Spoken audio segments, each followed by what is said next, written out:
Welcome to Bright Minds Tutoring. My name is Kaytlynn. Today I'll be showing you examples of when you have to solve for variables using exponential functions.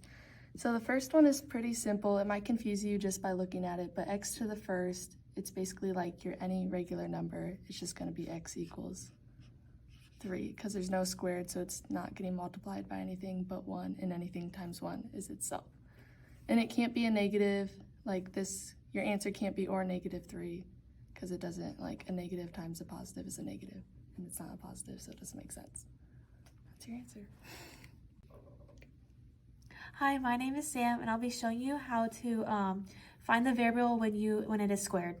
So practically this means x times x equals 16. And when you do that, x will be the same number. And what equals 16? 4 times 4 equals 16. When you're finding this variable when it is squared, it is practically taking the square root of 16. And what is the square root of 16? It is 4. However, it also can be -4 times -4 because a negative times a negative is 16. However, you can only do this when the root is an even number, but if you have x cubed equals, let's say, 8, your number can only be positive. It cannot be negative. Right. Hi, my name's Connor, and I'm going to be teaching you how to do cubed root.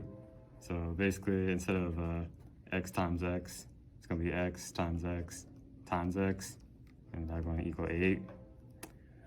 And then you're going to, instead of square rooting it, you're going to cube root each side, and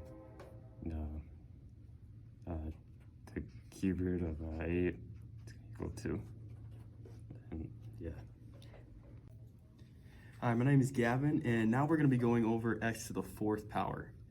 Now this may look really difficult because your number is really big, and usually it is the case, but with these, you got to recognize that x to the 4th, you're still doing your x times x times x times x, and that's going to equal 256. And naturally, when you multiply the same number by itself so many times, it's going to get bigger and bigger and bigger exponentially. That's why they call it exponential functions. So in order to solve this, you got to take 256 to its 4th root. Now you can do this in 2 ways. You can guess and check, or you can put it in your calculator. And when you do put it in your calculator, you get 4. Although from here, as Sam mentioned earlier, since this is an even number, you can also get a negative root. So your other answer will be -4. Okay, I will be showing you how to type into your calculator since you are allowed to use your calculator on the state test and throughout your homework. And who would want to find x to the 4th equaling 256? Okay, so first you would press the number you would be using to find your root. So we're trying to find the 4th root. So I type in 4 on the calculator. And then I would press the second button and then hit the caret key right here.